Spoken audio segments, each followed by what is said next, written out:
ಈ ಭದ್ರತೆ ಅಂದ್ರೆ ಲೈಕ್ ಸೆಕ್ಯೂರಿಟಿ ಅಂತ ನಾವು ಕೇಳಿದಾಗ ನಮ್ಮ ತಲೆಗೆ ಮೊದಲು ಬರೋ ಚಿತ್ರಣಗಳು ಯಾವುದು ಅಂತ ಒಮ್ಮೆ ಯೋಚನೆ ಮಾಡೋಣ. ಬಹುಶಃ ನಮ್ಮ ಮನೆ ಬಾಗಿಲಿಗೆ ಹಾಕಿರೋ ದೊಡ್ಡ ಬೀಗ ಆಗಿರ್ಬೋದು. ಹೌದು, ಅಥವಾ ಕಾಂಪೌಂಡ್ ಮೇಲಿರೋ ಸಿಸಿಟಿವಿ ಕ್ಯಾಮೆರಾಗಳು ನೆನಪಾಗಬಹುದು. ಖಂಡಿತ. ಇನ್ನು ಆಧುನಿಕವಾಗಿ ಹೇಳಬೇಕು ಅಂದ್ರೆ ನಮ್ಮ ಸ್ಮಾರ್ಟ್ಫೋನ್ ಮತ್ತೆ ಬ್ಯಾಂಕ್ ಅಕೌಂಟ್ಗಳಿಗೆ ನಾವು ಹಾಕೋ ಕಾಂಪ್ಲೆಕ್ಸ್ ಆಗಿರೋ ಪಾಸ್ವರ್ಡ್ಗಳು ನೆನಪಾಗ್ತವೆ ಅಲ್ವಾ? ಇವೆಲ್ಲವೂ ನಮ್ಮ ಕಣ್ಣಿಗೆ ಕಾಣುವಂತ ಭೌತಿಕ ಭದ್ರತೆಗಳು. ನಿಜ. ಒಂದು ಬಾಗಿಲು ಲಾಕ್ ಆಗಿದ್ಯೋ ಇಲ್ವೋ ಅಂತ ನಾವು ಕಣ್ಣಾರೆ ನೋಡಿ ಕನ್ಫರ್ಮ್ ಮಾಡ್ಕೋಬಹುದು. ಅಲ್ಲಿ ಯಾವುದೇ ಗೊಂದಲ ಇರಲ್ಲ. ಈ ಸ್ಪಷ್ಟತೆಯೇ ಅಂದ್ರೆ ಕಣ್ಣಿಗೆ ಕಾಣೋ ವಿಷಯಗಳೇ ಮನುಷ್ಯರಿಗೆ ಒಂದ್ ರೀತಿ ನೆಮ್ಮದಿ ಕೊಡುತ್ತೆ. ಎಕ್ಸಾಕ್ಟ್ಲಿ. ನಮ್ಮ ಮೆದುಳಿಗೆ ಯಾವಾಗಲೂ ಈ ಕಪ್ಪು ಬಿಳುಪಿನ ಹಾಗೆ ಸ್ಪಷ್ಟವಾಗಿರೋ ವಿಚಾರಗಳ ಮೇಲೆ ನಂಬಿಕೆ ಹೆಚ್ಚು. ಆದರೆ ಈ ಭೌತಿಕ ಗಡಿಗಳನ್ನ ದಾಟಿ ನಾವು ಆಲೋಚನೆ ಮಾಡಿದಾಗ ಅಲ್ಲಿ ಚಿತ್ರಣ ಸಂಪೂರ್ಣವಾಗಿ ಬದಲಾಗುತ್ತೆ. ಹೌದು, ಏಕೆಂದ್ರೆ ನಮ್ನವರ ಮನಸ್ಸಿನ ಆಳದಲ್ಲಿರೋ ಅಭದ್ರತೆಗಳು ಅಥವಾ ಭಾವನಾತ್ಮಕ ತಲ್ಲಣಗಳು, ಲೈಕ್ ಭವಿಷ್ಯದ ಬಗೆಗಿನ ಭಯಗಳು ಇರ್ತಲ್ವಾ, ಅವುಗಳಿಗೆ ಈ ಯಾವ ಸಿಸಿಟಿವಿ ಕ್ಯಾಮೆರಾಗಳು ರಕ್ಷಣೆ ಕೊಡೋಕ್ ಸಾಧ್ಯವಿಲ್ಲ. ನಿಜ. ನಮಸ್ಕಾರ. ಇವತ್ತಿನ ನಮ್ಮ ಈ ಆಳವಾದ ಅಧ್ಯಯನಕ್ಕೆ ಅಂದ್ರೆ ದ ಡೀಪ್ ಡೈವ್ ಕಾರ್ಯಕ್ರಮಕ್ಕೆ ಸ್ವಾಗತ. ನಾವು ಇವತ್ತು ನಮ್ಮ ಮುಂದಿರೋ ದಾಖಲೆಗಳಲ್ಲಿ ಗಮನಿಸ್ತಾ ಇರೋ ವಿಚಾರ ಕೂಡ ಇಂಥದ್ದೇ ಒಂದು ಅಗೋಚರವಾದ ಆದ್ರೆ ನಮಗೆಲ್ಲರಿಗೂ ಅತ್ಯಂತ ಅವಶ್ಯಕವಾದ ಭದ್ರತೆಯ ಬಗ್ಗೆ. ಹೌದು, ನಮ್ಮ ಇಂದಿನ ಮೂಲಗಳಲ್ಲಿ ಬೈಬಿಲಿನ ಯೋಹಾನ 10ನೇ ಅಧ್ಯಾಯದಲ್ಲಿ ಉಲ್ಲೇಖವಾಗಿರೋ ಒಳ್ಳೆಯ ಕುರುಬ ಅಥವಾ ದ ಗುಡ್ ಶೆಫರ್ಡ್ ಅನ್ನೋ ಒಂದು ಪ್ರಾಚೀನ ರೂಪಕದ ಬಗ್ಗೆ ತುಂಬಾ ಆಳವಾದ ವಿಶ್ಲೇಷಣೆ ಇದೆ. ಲೈಕ್ ನಾವು ಧಾರ್ಮಿಕ ಪ್ರಬೋಧನೆಗಳು ಮತ್ತೆ ಐತಿಹಾಸಿಕ ಅಧ್ಯಯನ ಮಾರ್ಗದರ್ಶಿಗಳನ್ನು ಒಟ್ಟುಗೂಡಿಸಿ ನೋಡ್ತಾ ಇದ್ದೀವಿ. ಸುಮಾರು 2000 ವರ್ಷಗಳಷ್ಟು ಹಳೆಯದಾದ ಈ ಕೃಷಿ ಮತ್ತೆ ಪಶುಪಾಲನೆಗೆ ಸಂಬಂಧಿಸಿದ ಕಥೆ ಇವತ್ತಿನ ಈ ಸ್ಮಾರ್ಟ್ಫೋನ್ ಯುಗಕ್ಕೂ ಹೇಗೆ ಅನ್ವಯವಾಗುತ್ತೆ ಅನ್ನೋದನ್ನು ನೋಡೋದೇ ಇವತ್ತಿನ ನಮ್ಮ ಮಿಷನ್. ಖಂಡಿತ. ಮತ್ತು ನಾವಿಲ್ಲಿ ಯಾವುದೇ ಒಂದು ನಿರ್ದಿಷ್ಟ ಧಾರ್ಮಿಕ ನಿಲುವನ್ನು ಬೆಂಬಲಿಸ್ತಾ ಇಲ್ಲ ಅನ್ನೋದನ್ನು ಸ್ಪಷ್ಟಪಡಿಸಬೇಕು. ಒದಗಿಸಲಾದ ಮೂಲಗಳೇನಿದೆ ಮತ್ತು ಆ ಕಾಲದ ಐತಿಹಾಸಿಕ ಹಿನ್ನೆಲೆ ಏನು ಅನ್ನೋದನ್ನು ಮಾತ್ರ ನಾವು ರಿಪೋರ್ಟ್ ಮಾಡ್ತಾ ಇದ್ದೀವಿ. ಎಕ್ಸಾಕ್ಟ್ಲಿ. ಇದೊಂದು ಕೇವಲ ಧಾರ್ಮಿಕ ಕಥೆಯಾಗಿ ಉಳಿಯದೆ ನಾಯಕತ್ವ, ನಂಬಿಕೆ ಮತ್ತೆ ಕಠಿಣ ಸಮಯದಲ್ಲಿ ನಾವು ಯಾರ ಧ್ವನಿಯನ್ನ ಕೇಳ್ತೀವಿ ಅನ್ನೋ ಬಗ್ಗೆ ದೊಡ್ಡ ಜೀವನ ಪಾಠವನ್ನ ಕೊಡುತ್ತೆ. ಹೌದು. ಇದನ್ನ ಸರಿಯಾಗಿ ಅರ್ಥ ಮಾಡ್ಕೋಬೇಕು ಅಂದ್ರೆ ಈ ಮಾತುಗಳು ಯಾವ ಐತಿಹಾಸಿಕ ಮತ್ತು ರಾಜಕೀಯ ಸನ್ನಿವೇಶದಲ್ಲಿ ಬಂತು ಅಂತ ನಾವು ಮೊದಲು ನೋಡಬೇಕು. ಈ ಕಥೆ ಆರಂಭವಾಗೋದು ಯೆರೂಸಲೇಮ್ ದೇವಾಲಯದ ಸೊಲೊಮೋನನ ಮಂಟಪದಲ್ಲಿ ಅಲ್ವಾ? ನಿಜ. ಆಗ ವಿಪರೀತ ಚಳಿಗಾಲ ಇತ್ತು, ಮತ್ತೆ ಅಲ್ಲಿ ಪ್ರತಿಷ್ಠಾಪನೆಯ ಹಬ್ಬ ಅಂದ್ರೆ ಹನುಕ್ಕಾ ನಡೀತಾ ಇತ್ತು ಅಂತ ಇತಿಹಾಸ ಹೇಳುತ್ತೆ. ಈ ಹನುಕ್ಕಾ ಹಬ್ಬದ ಹಿನ್ನೆಲೆ ನೋಡಿದಾಗ ಅಲ್ಲಿನ ವಾತಾವರಣ ಬರೀ ದೀಪ ಹಚ್ಚಿ ಸಂಭ್ರಮಿಸೋ ತರ ಇರ್ಲಿಲ್ಲ ಅನ್ಸುತ್ತೆ. ಖಂಡಿತ ಇರ್ಲಿಲ್ಲ. ಮೂಲಗಳ ಪ್ರಕಾರ ಕ್ರಿಸ್ತಪೂರ್ವ 167ರಲ್ಲಿ ಗ್ರೀಕ್ ಸಾಮ್ರಾಜ್ಯದ ದಬ್ಬಾಳಿಕೆ ವಿರುದ್ಧ ನಡೆದ ಆ ಮೆಕ್ಕೆಬಿಯನ್ ದಂಗೆಯ ಜಯದ ನೆನಪಿಗಾಗಿ ಈ ಹಬ್ಬ ಆಚರಿಸ್ತಾ ಇದ್ರು. ಅಂದ್ರೆ ಅನ್ಯರ ಆಳ್ವಿಕೆಯಿಂದ ಬಿಡಿಸಿಕೊಂಡು ತಮ್ಮ ದೇವಾಲಯವನ್ನ ಮರುಪ್ರತಿಷ್ಠಾಪನೆ ಮಾಡಿದ ದೊಡ್ಡ ಐತಿಹಾಸಿಕ ವಿಜಯದ ಸಂಕೇತ ಅದು. ಎಕ್ಸಾಕ್ಟ್ಲಿ. ಆ ಐತಿಹಾಸಿಕ ವಿಜಯದ ನೆನಪು ಆ ಜನರ ಮನಸ್ಸಿನಲ್ಲಿ ಎಂತಹ ಭಾವನೆ ಹುಟ್ಟು ಹಾಕ್ತಾ ಇತ್ತು ಅಂತ ಊಹಿಸಿ. ಒಂದು ಕಡೆ ಹಬ್ಬದ ವಾತಾವರಣ, ಇನ್ನೊಂದು ಕಡೆ ಯೇಸುವಿನ ಕಾಲದಲ್ಲಿ ಅದೇ ಇಸ್ರೇಲ್ ದೇಶ ಮತ್ತೆ ರೋಮನ್ ಸಾಮ್ರಾಜ್ಯದ ದಬ್ಬಾಳಿಕೆಗೆ ಸಿಲುಕಿತ್ತು. ಹೌದು. ತಾವು ಪೂಜೆ ಮಾಡೋ ದೇವಾಲಯದ ಹೊರಗಡೆಯೇ ರೋಮನ್ ಸೈನಿಕರು ಕಾವಲು ಕಾಯ್ತಾ ಇದ್ರು. ಕಠಿಣವಾದ ತೆರಿಗೆ, ಸ್ವಾತಂತ್ರ್ಯವೇ ಇಲ್ಲದ ಬದುಕು ಜನರಿಗೆ ಸಾಕಾಗಿ ಹೋಗಿತ್ತು. ಸೊ ಆ ಹಬ್ಬದ ದಿನ ಸೇರಿದ್ದ ಪ್ರತಿಯೊಬ್ಬರ ಮನಸ್ಸಿನಲ್ಲೂ ಮತ್ತೆ ಅದೇ ಹಳೆಯ ಮೆಕ್ಕಾಬಿಯನ್ ದಂಗೆಯಂತಹ ಸ್ವಾತಂತ್ರ್ಯದ ದಾಹ ತುಂಬಾ ತೀವ್ರವಾಲಿತ್ತು ಅಲ್ವಾ? ಹೌದು. ಅದು ಕೇವಲ ಹಬ್ಬ ಆಗಿರ್ಲಿಲ್ಲ, ಒಂದು ವಿಪರೀತವಾದ ರಾಷ್ಟ್ರೀಯತಾವಾದಿ ಮತ್ತೆ ರಾಜಕೀಯ ಉದ್ವೇಗದ ವೇದಿಕೆಯಾಗಿತ್ತು.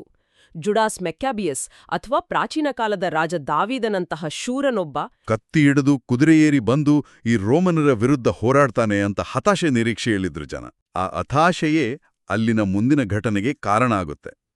ಆ ಚಳಿಗಾಲದಲ್ಲಿ ಮಂಟಪದಲ್ಲಿ ಆ ಜನರು ಯೇಸುವನ್ನ ಸುತ್ತುವರಿಯುತ್ತಾರೆ. ಅವರ ಪ್ರಶ್ನೆಯಲ್ಲಿ ಒಂದು ರೀತಿಯ ಆಕ್ರೋಶ ಇತ್ತು. ಇನ್ನಷ್ಟು ಕಾಲ ನಮ್ಮನ್ನ ಸಂಶಯದಲ್ಲಿಡ್ತೀಯಾ? ನೀನೇ ಆ ನಾಯಕನಾಗಿದ್ರೆ ಸ್ಪಷ್ಟವಾಗಿ ಹೇಳು ಅಂತ ಮುಗಿಬೀಳ್ತಾರೆ ಅಲ್ವಾ? ಎಕ್ಸಾಕ್ಟ್ಲಿ. ಅವ್ರು ಕಾಯ್ತಾ ಇದ್ದದ್ದು ಒಂದು ಭರ್ಜರಿ ರಾಜಕೀಯ ಘೋಷಣೆಗಾಗಿ. ನಾನು ನಿಮ್ಮ ಸೇನಾಧಿಪತಿ, ಕತ್ತಿ ಎತ್ತಿ ರೋಮನ್ನರ ಮೇಲೆ ದಾಳಿ ಮಾಡಿ ಅನ್ನೋ ಮಾತುಗಳಿಗಾಗಿ. ಆದ್ರೆ ಇಲ್ಲಿನ ದೊಡ್ಡ ತಿರುವು ಅಂದ್ರೆ ಕತ್ತಿ ಹಿಡಿದು ಹೋರಾಡೋ ರಾಜಕೀಯ ನಾಯಕನನ್ನ ಹುಡುಕ್ತಾ ಇದ್ದ ಜನರ ಮುಂದೆ ನಿಂತು ಯೇಸು ನಾನು ಒಳ್ಳೆಯ ಕುರುಬ ಅಂತ ಹೇಳ್ತಾರೆ. ಹೌದು. ಆ ಉತ್ತರ ಆ ಜನರಿಗೆ ಆದಷ್ಟು ನಿರಾಸೆ ಅಥವಾ ಗೊಂದಲ ಉಂಟು ಮಾಡಿರ್ಬೋದು ಅಲ್ವಾ?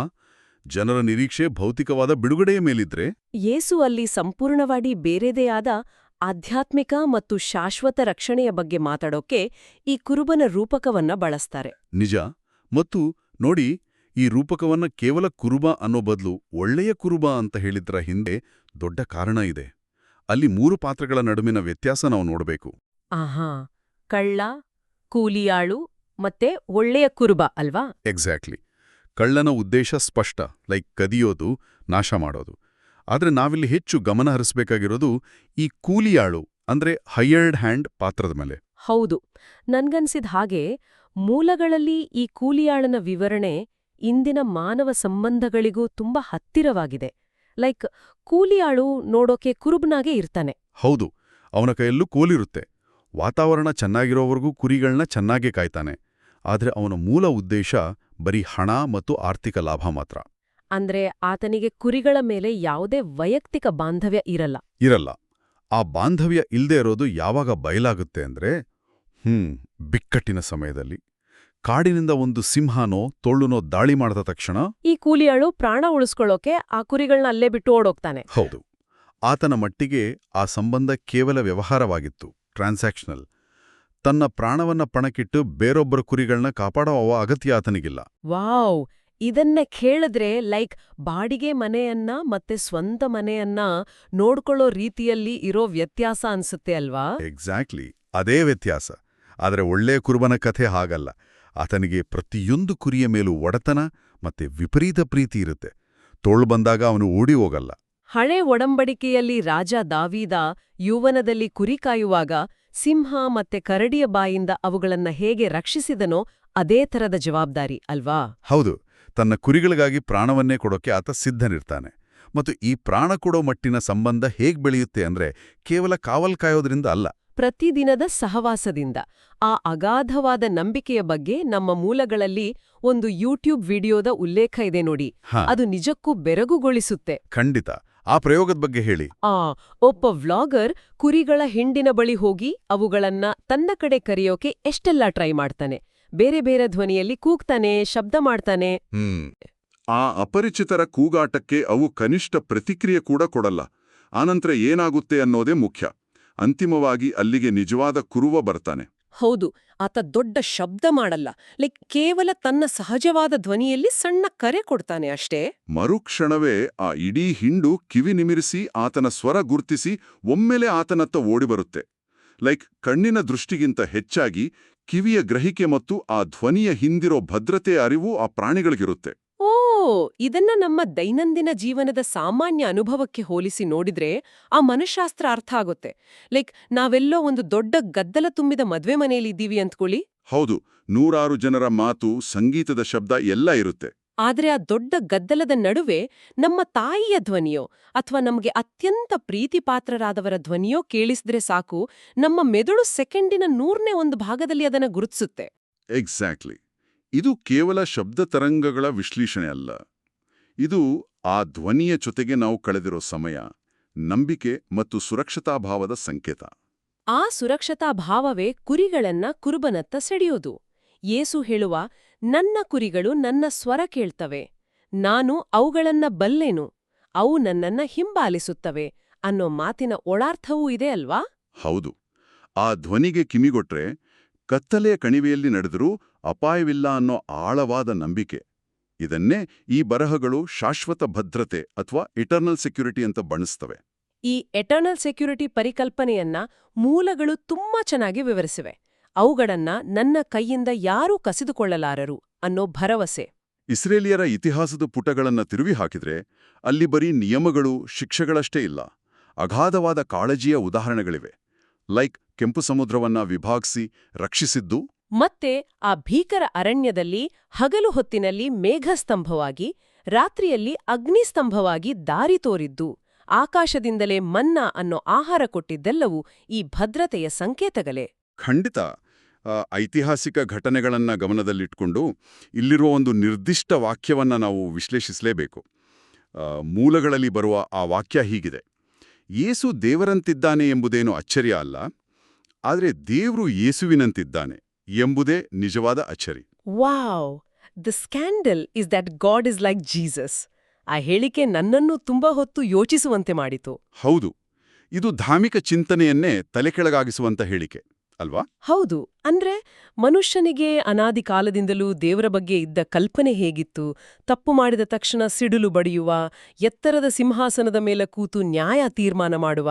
ನಮ್ಮ ದೈನಂದಿನ ಕಷ್ಟಗಳಿಂದ ಬಹಳ ದೂರದಲ್ಲಿರುವ ಒಬ್ಬ ಕಠಿಣ ಪ್ರಭು ಅನ್ನೋ ಕಲ್ಪನೆ ಇತ್ತು. ನಿಜ.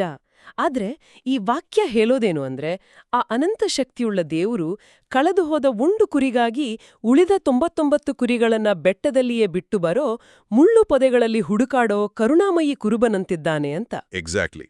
ಮಣ್ಣಾದ ಕೈಗಳಿಂದ ಎತ್ತಿಕೊಳ್ಳೋ ಕುರುಬ. ಈ ಕಲ್ಪನೆಯೇ ಕ್ರಾಂತಿಕಾರಕವಾಗಿದೆ. ಆ ಕ್ರಾಂತಿಕಾರಕ ಕಲ್ಪನೆಯೇ ನಿಜವಾದ ಭದ್ರತೆಗೆ ಅಡಿಪಾಯ. ಅಂದರೆ ದೈವತ್ವವನ್ನ ಅಧಿಕಾರದಿಂದ ಕರುಣೆಯ ಕಡೆಗೆ, ದೂರದಿಂದ ಸಮೀಪ್ಯದ ಕಡೆಗೆ ತರೋ ಪ್ರಯತ್ನ ಇದು. ಹೌದು. ಆದ್ರೆ ಒಂದು ನಿಮಿಷ, ಇಲ್ಲಿ ನಾನು ಒಂದು ಪ್ರಮುಖವಾದ ಭಿನ್ನಾಭಿಪ್ರಾಯ ಅಥವಾ ಒಂದು ಕಠಿಣ ಪ್ರಶ್ನೆಯನ್ನ ಕೇಳಲೇಬೇಕು. ಖಂಡಿತ ಕೇಳಿ. ಇಷ್ಟೆಲ್ಲ ಭರವಸೆಗಳ ಬಗ್ಗೆ ಮಾತಾಡಿದ್ವೋ, ನನ್ನ ಕೈಯಿಂದ ಯಾರೂ ಕಸಿದುಕೊಳ್ಳಲಾರರು ಅನ್ನೋ ಆಶ್ವಾಸನೆಯೂ ಇದೆ. ಆದ್ರೆ ನಾವು ಸ್ವಲ್ಪ ವಾಸ್ತವ ಜಗತ್ತಿಗೆ ಬರೋಣ. ಇತಿಹಾಸದುದ್ದಕ್ಕೂ ಮುಗ್ಧ ಜನರು, ಅತ್ಯಂತ ನಂಬಿಕಸ್ಥರು ಕೂಡ ಭೀಕರ ಕಷ್ಟಗಳನ್ನ, ಯುದ್ಧದ ಅನಾಹುತಗಳನ್ನ, ಕಾಯಿಲೆಗಳನ್ನ ಅನುಭವಿಸ್ತಾನೆ ಇದ್ದಾರಲ್ವಾ? ಹೌದು, ಅದು ನಿಜ. ಪ್ರಾಮಾಣಿಕವಾಗಿ ಬದುಕುವರಿಗೂ ಕ್ಯಾನ್ಸರ್ನಂತಹ ರೋಗಗಳು ಬರ್ತವೆ, ಅಕಾಲಿಕ ಮರಣಗಳು ಆಗ್ತವೆ. ಹಾಗಾದ್ರೆ ಆ ಸಿಂಹ ಮತ್ತು ಕರಡಿಯಿಂದ ಕಾಪಾಡ್ತೀನಿ ಅನ್ನೋ ಕುರುಬನ ಭದ್ರತೆ ಎಲ್ಲಿದೆ? ಗಾಜಿನ ಗೂಡಿನಂತಹ ರಕ್ಷಣೆ ಸಿಗುತ್ತೆ ಅನ್ನೋದು ಕೇವಲ ಭ್ರಮೆ ಅಲ್ವಾ? ಈ ಪ್ರಶ್ನೆ ಕೇಳೋದು ಅತ್ಯಂತ ಸಹಜ, ಮತ್ತು ಅದು ಮನುಷ್ಯನ ತರ್ಕಕ್ಕೆ ನಿಲುಕು ಮೊದಲ ಗೊಂದಲ ಕೂಡ. ಆದರೆ ನಾವು ಇಲ್ಲಿ ವಿಶ್ಲೇಷಿಸ್ತಾ ಇರೋ ಮೂಲಗಳು ಈ ಭದ್ರತೆಯ ವ್ಯಾಖ್ಯಾನವನ್ನ ಬೇರೆದೇ ಕೋನದಲ್ಲಿ ನೋಡೋಕ್ ಹೇಳ್ತಾವೆ. ಯಾವ ಕೋನದಲ್ಲಿ? ನೋಡಿ, ಕುರುಬನ ಭರವಸೆ ಅಂದ್ರೆ ಕುರಿಗಳು ನಡೆಯೋ ದಾರಿಯಲ್ಲಿ ಕಲ್ಲು ಮುಳ್ಳುಗಳೇ ಇರಲ್ಲ, ಅಥವಾ ಆಕಾಶದಲ್ಲಿ ಯಾವಾಗ್ಲೂ ಬಿಸಿಲಿರುತ್ತೆ, ಬಿರುಗಾಳಿ ಬರೋದೇ ಇಲ್ಲ ಅಂತ ಅರ್ಥ ಅಲ್ಲ. ದೈಹಿಕ ರೋಗಗಳಿಂದ ಅಥವಾ ಭೌತಿಕ ಕಷ್ಟಗಳಿಂದ ಸಂಪೂರ್ಣ ವಿನಾಯಿತಿ ಸಿಗುತ್ತೆ ಅನ್ನೋದು ಈ ಭದ್ರತೆಯ ಅರ್ಥ ಅಲ್ಲವೇ ಅಲ್ಲ. ಹಾಗಾದರೆ ಈ ಶಾಶ್ವತ ಭದ್ರತೆಯ ನಿಜವಾದ ಅರ್ಥವಾದರೂ ಏನು? ಅದರ ನಿಜವಾದ ಅರ್ಥ, ಏನೇ ಬಿರುಗಾಳಿ ಬಂದ್ರೂ, ಎಷ್ಟೇ ದೊಡ್ಡ ಕಷ್ಟಗಳು, ಅವಮಾನಗಳು ಅಥವಾ ಸಾವು ಎದುರಾದ್ರೂ, ಆ ಘಟನೆಗಳು ನಮ್ಮನ್ನ ಆ ಕುರುಬನೊಂದಿಗಿನ ಆಳವಾದ ಸಂಬಂಧದಿಂದ ಬೇರ್ಪಡಿಸೋಕೆ ಸಾಧ್ಯ ಇಲ್ಲ ಅನ್ನೋದು. ಓ, ಅಂದ್ರೆ ಭೌತಿಕ ಜಗತ್ತಿನ ಯಾವುದೇ ಶಕ್ತಿ ಆ ಆಧ್ಯಾತ್ಮಿಕ ಬಂಧವನ್ನ ಕಸಿದುಕೊಳ್ಳಲಾರದು. ಎಕ್ಸಾಕ್ಟ್ಲಿ. ಉದಾಹರಣೆಗೆ, ರೋಮಾಪುರದವರ ಪತ್ರಿಕೆಯ ಉಲ್ಲೇಖವೊಂದರಲ್ಲಿ ಹೇಳಿದ್ದಾರೆ, ಯಾವ ಸಂಕಟ, ಉಪದ್ರವ, ಹಸಿವೆ, ಬೆತ್ತಲೆ, ಅಪಾಯ, ಕತ್ತಿ ಇವುಗಳಲ್ಲಿ ಯಾವುದೂ ದೇವರ ಪ್ರೀತಿಯಿಂದ ಅಗಲಿಸಲಾರದು ಅಂತ. ಇದಾಗಿದೆ ಅಂತ ಅರ್ಥ. ನಿಜ. ಕಷ್ಟಗಳನ್ನ ಇಲ್ಲದಂತೆ ಮಾಡೋದಲ್ಲ, ಕಷ್ಟಗಳ ನಡುವೆ ಒಬ್ಬಂಟಿಯಾಗದಂತೆ ಹಿಡಿದಿಟ್ಟುಕೊಳ್ಳುವುದೇ ನಿಜವಾದ ರಕ್ಷಣೆ. ವಾವ್! ಇದು ಕಷ್ಟಗಳನ್ನ ನೋಡೋ ದೃಷ್ಟಿಕೋನವನ್ನೇ ಬದಲಾಯಿಸುತ್ತೆ. ಭದ್ರತೆ ಅಂದ್ರೆ ಅಪಾಯಗಳೇ ಇಲ್ಲದಿರೋದಲ್ಲ, ಬದಲಾಗಿ ಆ ಅಪಾಯಗಳ ನಡುವೆಯೂ ಕೈಬಿಡದ ಒಂದು ನಂಬಿಕೆ ಅನ್ನೋದು ಅದ್ಭುತವಾದ ಆಲೋಚನೆ. ಖಂಡಿತ. ಸರಿ, ಈಗ ಈ ಪ್ರಾಚೀನ ಮತ್ತು ಆಧ್ಯಾತ್ಮಿಕ ವಿಚಾರವನ್ನ ಸ್ವಲ್ಪ ನಮ್ಮ ಇಂದಿನ ದೈನಂದಿನ ಜೀವನಕ್ಕೆ, ನಮ್ಮ ನಾಯಕತ್ವನ ಶೈಲಿಗೆ ಹೇಗೆ ಅಳವಡಿಸಿಕೊಳ್ಳಬಹುದು ಅಂತ ನೋಡೋಣ. ಈ ಕುರುಬನ ಕರೆ ಅಥವಾ ದೈವಿಕ ಕರೆ ಅನ್ನೋದು ಕೇವಲ ಕಾಡು ಸೇರೋ ಸನ್ಯಾಸಿಗಳಿಗೆ ಅಥವಾ ಧರ್ಮಗುರುಗಳಿಗೆ ಮಾತ್ರ ಸೀಮಿತವಾದ ವಿಚಾರವಾ? ಖಂಡಿತವಾಗಿಯೂ ಅಲ್ಲ. ಆ ಮೂಲಗಳು ಬಹಳ ಸ್ಪಷ್ಟವಾಗಿ ಹೇಳೋದೇನೆಂದ್ರೆ, ಪ್ರತಿಯೊಬ್ಬ ಮನುಷ್ಯನೂ ತನ್ನ ದೈನಂದಿನ ಬದುಕಿನಲ್ಲಿ ಯಾರಿಗಾದರೂ ಒಬ್ಬ ಕುರುಬನಾಗಿರ್ಲೇಬೇಕು, ಮತ್ತೆ ಆಗಿರ್ತಾನೆ ಕೂಡ. ನಾವು ಕಾರ್ಪೊರೇಟ್ ಕಚೇರಿಯಲ್ಲಿ ಕೆಲಸ ಮಾಡ್ತಾ ಇರಬಹುದು, ಅಥವಾ ಶಾಲೆಯಲ್ಲಿ ಶಿಕ್ಷಕರಾಗಿರಬಹುದು, ಅಥವಾ ಮನೆಯಲ್ಲಿ ಪೋಷಕರಾಗಿರಬಹುದು. ಹೌದು, ಅಲ್ಲಿ ನೀವು ಯಾವ ರೀತಿಯ ನಾಯಕತ್ವವನ್ನ ತೋರಿಸ್ತೀರಾ ಅನ್ನೋದು ಮುಖ್ಯವಾಗುತ್ತೆ. ಉದಾಹರಣೆಗೆ, ಕಚೇರಿಯಲ್ಲಿ ಪ್ರಾಜೆಕ್ಟ್ ಏನಾದರೂ ಫೇಲ್ ಆದ್ರೆ ಕೇವಲ ತನ್ನ ತಲೆ ಉಳಿಸ್ಕೊಳ್ಳೋಕೆ ಸಹೋದ್ಯೋಗಿಗಳನ್ನ ಬಲಿಪಶು ಮಾಡೋ ಮ್ಯಾನೇಜರ್, ಅವನು ಆ ಕೂಲಿಯಾಳು ಅಥವಾ ಹೈಯರ್ಡ್ ಹ್ಯಾಂಡ್ ಇದ್ದಾಗೆ ಅಲ್ವಾ? ಎಕ್ಸಾಕ್ಟ್ಲಿ. ಆದರೆ ಅವರ ತಪ್ಪುಗಳನ್ನ ತಿದ್ದಿ ತಾಳ್ಮೆಯಿಂದ ಮಾರ್ಗದರ್ಶನ ನೀಡಿ ಆ ಇಡೀ ತಂಡದ ಜವಾಬ್ದಾರಿಯನ್ನ ಹೊರುವ ವ್ಯಕ್ತಿ ಒಬ್ಬ ಒಳ್ಳೆಯ ಕುರುಬನ ಗುಣಗಳನ್ನ ಪ್ರದರ್ಶಿಸ್ತಾನೆ. ಇದನ್ನೇ ಕುಟುಂಬದ ವಿಷಯಕ್ಕೆ ತಕ್ಕೊಂಡ್ರು ಅಷ್ಟೇ. ಮಕ್ಕಳು ತಪ್ಪು ಮಾಡಿದ್ದಾಗ ಕೇವಲ ಶಿಕ್ಷಿಸುವ, ಬರೀ ಅಂಕಗಳಿಗಾಗಿ ಒತ್ತಾಯಿಸುವ ಪೋಷಕರು ವ್ಯವಹಾರಿಕಾಗ್ತಾರೆ. ಹೌದು. ಆದ್ರೆ ಅವರ ಆಸಕ್ತಿಗಳನ್ನ ಅರ್ಥ ಮಾಡ್ಕೊಂಡು ಪ್ರೀತಿಯಿಂದ ದಾರಿ ತೋರುವ ಪೋಷಕರು ಅಲ್ಲಿ ಕುರುಬನ ಪಾತ್ರವನ್ನ ನಿರ್ವಹಿಸ್ತಾರೆ. ನಿಜ. ಈ ನಾಯಕತ್ವದಲ್ಲಿ ಪ್ರೀತಿ ಮತ್ತು ಕಾಳಜಿ ಅನ್ನೋದು ಎಷ್ಟು ಮುಖ್ಯ ಅಂತ ವಿವರಿಸೋಕೆ ಈ ಬರಹಗಳಲ್ಲಿ ಸಂತ ಮದರ್ ತೆರೇಸಾ ಅವರ ಅತ್ಯಂತ ಪ್ರಸಿದ್ಧ ವಾಕ್ಯವೊಂದನ್ನು ಉಲ್ಲೇಖಿಸಲಾಗಿದೆ. ಓ, ಯಾವ್ದಾ ವಾಕ್ಯ? ಎಲ್ಲರನ್ನೂ ವಿಮರ್ಶಿಸ್ತಾ ತಪ್ಪು ಹುಡುಕ್ತಾ ಹೋದರೆ ಅವರನ್ನ ಪ್ರೀತಿಸಲು ನಿಮಗೆ ಸಮಯವೇ ಇರೋದಿಲ್ಲ ಅಂತ. Like, if you judge people, you have no time to love them. Wow, ಎಷ್ಟು ಅರ್ಥಪೂರ್ಣವಾಗಿದೆ.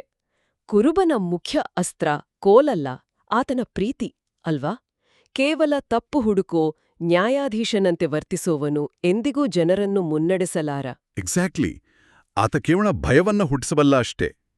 ಪ್ರೀತಿಯಿಂದ ಮಾತ್ರ ಆಳವಾದ ನಂಬಿಕೆಯನ್ನು ಗಳಿಸೋಕ್ ಸಾಧ್ಯ. ಖಂಡಿತ. ಈ ಎಲ್ಲಾ ವಿಚಾರಗಳನ್ನ ಒಗ್ಗೂಡಿಸಿ ನೋಡಿದಾಗ ಈ 2000 ವರ್ಷಗಳಷ್ಟು ಹಳೆಯದಾದ ಈ ಹೊಲಗದ್ದೆ, ಕುರಿ ಕುರುಬನ ಕಥೆ ಇಂದಿನ ಕಾಂಕ್ರೀಟ್ ಕಾಡಿನಲ್ಲಿ ವಾಸಿಸುವ ಸ್ಮಾರ್ಟ್ಫೋನ್ಗಳಲ್ಲಿ ಮುಳುಗಿರೋ ಜನರಿಗೆ ಹೇಗೆ ಪ್ರಸ್ತುತವಾಗುತ್ತೆ ಅನ್ನೋ ಪ್ರಶ್ನೆಗೆ ಸ್ಪಷ್ಟವಾದ ಉತ್ತರ ಸಿಗುತ್ತೆ. ಹೌದು. ಹೊರಗಿನ ಜಗತ್ತು ಎಷ್ಟೇ ಬದಲಾಗಿದ್ರೂ ಮನುಷ್ಯನ ಮೆದುಳು ಮತ್ತೆ ಆತನ ಭಾವನಾತ್ಮಕ ಅಗತ್ಯಗಳು ಅಷ್ಟಾಗಿ ಬದಲಾಗಿಲ್ಲ. ನಿಜ. ಇಂದಿನ ಜಗತ್ತನ್ನ ನಾವು ಮಾಹಿತಿಯ ಅತಿರೇಕ ಅಥವಾ ಇನ್ಫಾರ್ಮೇಷನ್ ಓವರ್ಲೋಡ್ನ ಯುಗ ಅಂತೀವಿ. ನಮ್ಗೆ ಪ್ರತಿದಿನ ಕಿವಿಯ ಮೇಲೆ ನೂರಾರು ಧ್ವನಿಗಳು ಬೀಳ್ತವೆ. ಖಂಡಿತವಾಗಿ. ಯೆರೂಸಲೇಮಿನ ಆ ಹನುಕ್ಕಾ ಹಬ್ಬದ ವಾತಾವರಣದಲ್ಲಿ ಶುರುವಾದ ಈ ಕಥೆ ಅಂದಿನ ಜನರ ರಾಜಕೀಯ ಹತಾಶೆಯನ್ನ ಹೇಗೆ ಎದುರಿಸ್ತು ಅಂತ ನಾವು ನೋಡಿದೆವು. ಹೌದು. ಕೂಲಿಯಾಳಿನ ವ್ಯವಹಾರಿಕ ಬುದ್ಧಿ ಮತ್ತು ನಿಜವಾದ ಕುರುಬನ ತ್ಯಾಗದ ನಡುವಿನ ವ್ಯತ್ಯಾಸವನ್ನ ಅರ್ಥ ಮಾಡ್ಕೊಂಡೆವು. ಮತ್ತೆ ಕೊನೆಯದಾಗಿ ಭದ್ರತೆ ಅಂದ್ರೆ ನಾವು ಸಂಪಾದಿಸಿರೋ ಬ್ಯಾಂಕ್ ಬ್ಯಾಲೆನ್ಸ್ ಅಥವಾ ಭೌತಿಕ ರಕ್ಷಣೆಯಲ್ಲ, ಬದಲಾಗಿ ಬಿಕ್ಕಟ್ಟಿನ ಸಮಯದಲ್ಲಿ ನಮ್ಮ ಅಂತರಂಗವನ್ನ ಯಾರು ಕಾಯ್ತಾ ಇದ್ದಾರೆ ಅನ್ನೋದನ್ನ ಈ ಮೂಲಗಳು ಬಹಳ ಅದ್ಭುತವಾಗಿ ಬಿಡಿಸಿಟ್ಟಿವೆ. ಎಕ್ಸಾಕ್ಟ್ಲಿ. ನಮ್ಮ ಇಂದಿನ ಈ ಚರ್ಚೆಯನ್ನ ಮುಕ್ತಾಯಗೊಳಿಸುವ ಮುನ್ನ ಈ ಬರಹಗಳಿಂದ ಮೂಡಿದ ಒಂದು ಪ್ರಚೋದನಾತ್ಮಕವಾದ ಆಳವಾದ ಚಿಂತನೆಯನ್ನ ನಾವು ಹಾಗೇ ಬಿಟ್ಟು ಹೋಗೋಣ. ಖಂಡಿತ. ನಾವು ಆ ಯೂಟ್ಯೂಬ್ ವಿಡಿಯೋದ ಉದಾಹರಣೆಯಲ್ಲಿ ಮಾತಾಡಿದ ಹಾಗೆ, ಕುರಿಗಳು ತಮಗೆ ಪರಿಚಿತವಿರುವ ಸ್ವರಕ್ಕೆ ಮಾತ್ರ ಓಗೊಡ್ತವೆ. ಅಪರಿಚಿತರ ಕೂಗಿಗೆ ಅವು ತಲೆ ಕೂಡ ಎತ್ತಲ್ಲ. ಹೌದು. ಆ ಸ್ವರ ಅವುಗಳಿಗೆ ಅಷ್ಟು ಪರಿಚಿತ ಆಗೋಕೆ ಕಾರಣ ಅವು ಆ ಕುರುಬನೊಂದಿಗೆ ಹಗಲಿರುಳು ಸಮಯ ಕಳೆದಿರ್ತವೆ. ಲೈಕ್, ನಾವು ಯಾರ ಜೊತೆ ಹೆಚ್ಚು ಸಮಯ ಕಳೆಯುತ್ತೇವೋ ಅವರ ಧ್ವನಿ ನಮಗೆ ಅತ್ಯಂತ ಆಪ್ತವಾಗುತ್ತೆ ಅಲ್ವಾ? ಹೌದು, 100ಕ್ಕೆ 100 ನಿಜ.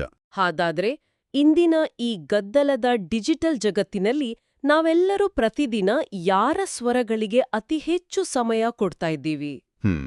ಅದು ದಿನವಿಡೀ ಭೀತಿಯನ್ನ ಹುಟ್ಟಿಸುವ, ಉದ್ವೇಗ ಸೃಷ್ಟಿಸುವ ಸುದ್ದಿವಾಹಿನಿಗಳ ಸ್ವರವಾಗಿರಬಹುದೇ? ಅಥವಾ ಕೇವಲ ಲೈಕ್ಸ್ ಮತ್ತು ಕಾಮೆಂಟ್ಸ್ ಮೂಲಕ ನಮ್ಮ ಯೋಗ್ಯತೆಯನ್ನ ನಿರ್ಧರಿಸುವ ಸೋಷಿಯಲ್ ಮೀಡಿಯಾ ಇನ್ಫ್ಲುಯೆನ್ಸರ್ಗಳ ಸ್ವರವೇ? ಇದು ನಾವು ಯೋಚಿಸಬೇಕಾದ ವಿಷಯ. ನಾವೆಲ್ಲರೂ ಯಾವ ಧ್ವನಿಯೊಂದಿಗೆ ಹೆಚ್ಚು ಹೊತ್ತು ಕಳೆಯುತ್ತಿದ್ದೇವೆಯೋ, ನಮ್ಮ ಜೀವನದಲ್ಲಿ ಕತ್ತಲು ಆವರಿಸಿದಾಗ, ಬಿಕ್ಕಟ್ಟು ಎದುರಾದಾಗ ನಮ್ಮ ಮೆದುಳು ಅದೇ ಧ್ವನಿಯನ್ನು ಹುಡುಕುತ್ತೆ ಮತ್ತೆ ಹಿಂಬಾಲಿಸುತ್ತೆ. ಹಾಗಾದ್ರೆ ನಾವು ಈಗ ದಿನವೂ ಕೇಳುತ್ತಿರುವ ಆ ಧ್ವನಿಗಳು ನಮ್ಮನ್ನ ನಿಜಕ್ಕೂ ಶಾಂತಿಯತ್ತ, ಹಸಿರು ಹುಲ್ಲುಗಾವಲಿನತ್ತ ಕೊಂಡೊಯ್ಯುತ್ತಿವೆಯಾ? ಅಥವಾ ಕೂಲಿಯಾಳಿನಂತೆ ಕಷ್ಟ ಬಂದಾಗ ನಮ್ಮನ್ನು ಒಂಟಿಯಾಗಿಸಿ ಓಡಿ ಹೋಗುತ್ತಿವೆಯಾ? ಈ ಪ್ರಶ್ನೆಗೆ ಉತ್ತರ ಕಂಡುಕೊಳ್ಳುವುದು ಪ್ರತಿಯೊಬ್ಬರಿಗೂ ಬಿಟ್ಟದ್ದು. ಇವತ್ತಿನ ಈ ಆಳವಾದ ಅಧ್ಯಯನದಲ್ಲಿ ನಮ್ಮ ಜೊತೆಗಿದ್ದಿದ್ದಕ್ಕೆ ಧನ್ಯವಾದಗಳು. ಧನ್ಯವಾದಗಳು.